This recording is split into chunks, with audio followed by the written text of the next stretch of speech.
सपनों देखो और भगवान कन्हैया ने पता का कही सुनो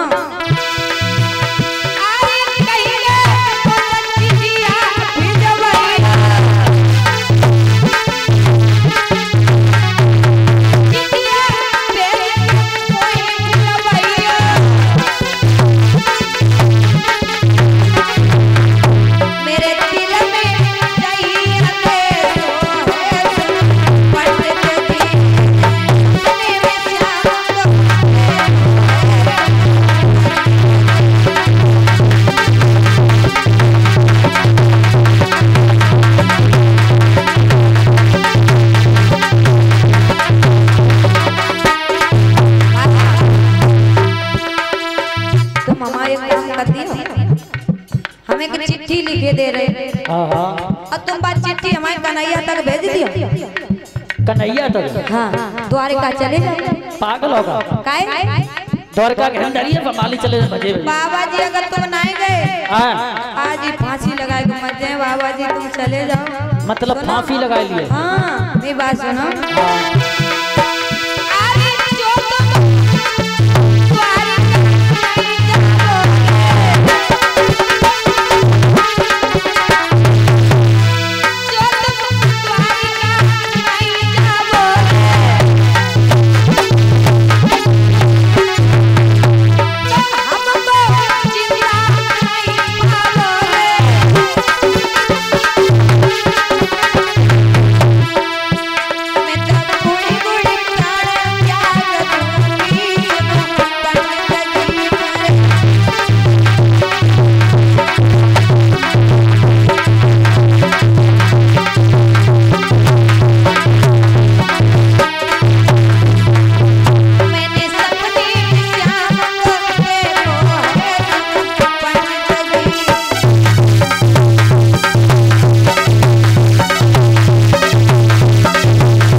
हमने कन्हैया को सपने में देखो तो को यो सपने कबू अपने नहीं हो तो बिटिया नहीं बाबा जी तुम जाइयो ना।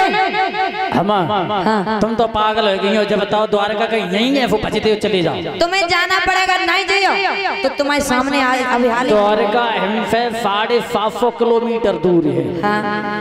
तो कहियो बाबा जी चले जाओ। रत्ते में चंते चंत बूढ़े हो जाइए बाबा जी। हमारे भैया कसाई बनबो अपने साले के साथ ब्याह कर रहा। मैं अपने श्याम से शादी करना चाहती हूँ, तुम चले जाओ। अगर तुम नहीं जाओगे ना तो तुम्हारे सामने अभी हाल नहीं ऐफो मत करो, ऐफो करो। चलो पत्र लिख दो और हम ले जा रहे। पहुँच गए तो पहुँच गए, नहीं पहुँच गए तो पहुँच गए। पत्र लिखो लिखाओ धरो महाराज जी। लिखो बहुत धरो। हाँ तो पहले से ही तैयारी कर ली का और का। अच्छा ले आओ पत्र ले आओ। ऐफो करो पहले हमें भूख लगी भोजन जे ले जाओ। भूख लगी तुम्हें जे सतुआ कछु रखे जे हम तुम्हें दे दे जे रत्ता में खा लियो ठीक। और जब लौट गई हो तो हम तुम्हारे हमारे ससुराल रहियो तो भोजन करवाए। काय रुकमणी जो पत्र है श्रीमती सूरजमुखी पत्र है जो तुम्हें क्या दिखाई गई? पढ़े लिखे नहीं होंगे? हाँ पढ़ता रहे। श्रीमती सूरजमुखी पत्नी सुरेश यादव दरोगा जी। 51 रुपए जी पत्र दिया का? हाँ जी दिया दरोगा जी कर। अच्छा ब्राह्मण देव आज चलने लगे और जब ब्राह्मण देव चलने लगे धीरे धीरे चल रहे हैं रास्ते में, सोच रहे कि रास्ते ही में मरे गए तो बबिटिया को पत्थर नहीं पहुंच पाए। अगर बबिटिया को पत्थर ना पहुंचो तो बबिटिया मर जाए, हम तो बड़े भाभी पड़ गए। बुढ़ापे को शरीर है रुकमणी नहीं मानती है पकऊ रत्ते में मरिए तो और है नहीं कुछ सकता है। चलो एक नीम के पेड़ के नीचे बड़ी अच्छी छाई है, चलो जाइए बैठे रहिए। आज ब्राह्मण देखा कि एक पीपल का वृक्ष था, उसी पीपल के वृक्ष के नीचे बैठ गए और वृक्ष के नीचे बैठ गए।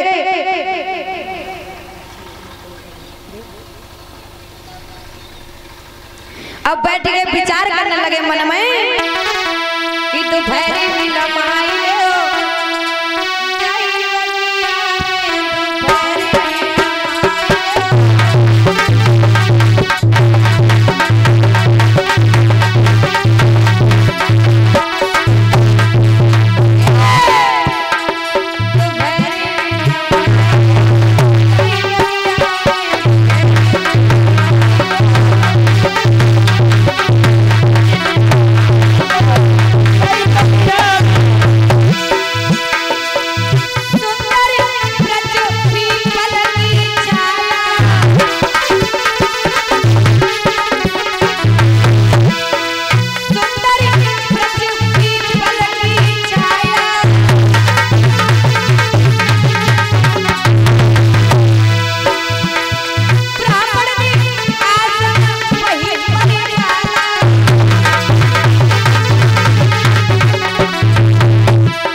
जो थे रुक्मणी का पत्र ले गए, लेकिन रास्ते में सो गए।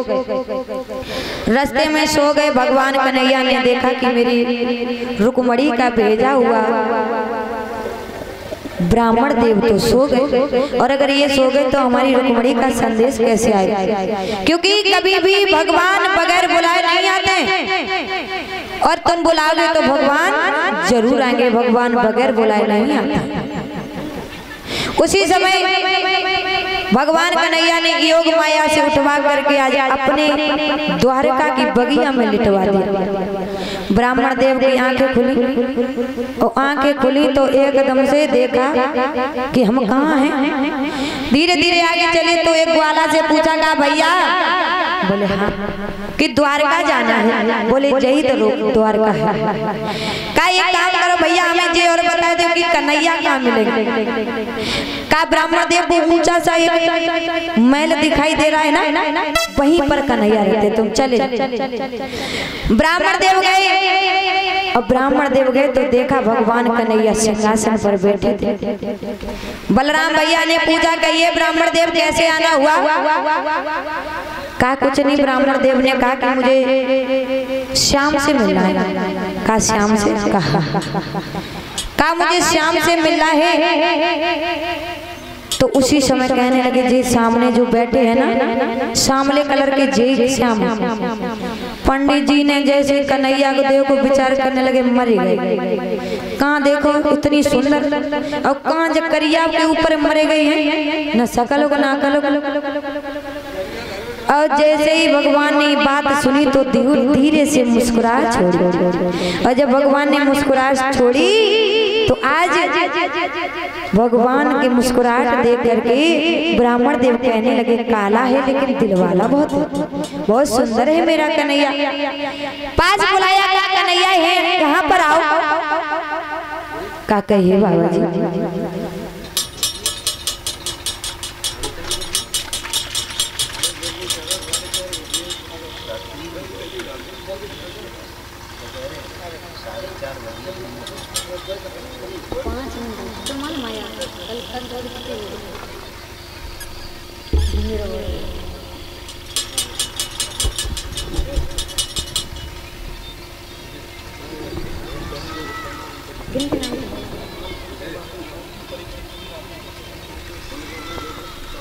और ये हमारे जो परीक्षित जी हैं उनके नाती ये एक पुष्पों का हार 200 रुपए दे करके सम्मान कर रहे हैं। भगवान से कामना करें प्रभु हमारे भैया पढ़ लिख करके बहुत बड़े विद्वान बने, अपने माता पिता का नाम रोशन करें, पूरे क्षेत्र का नाम रोशन करें, अपने भैया को आशीर्वाद देंगे प्रभु। ऐसे हमारे भैया अपने धर्म के काजे लगे रहें, कभी इधर उधर उनका दिमाग ना भटके, हमेशा माता पिता की सेवा करें।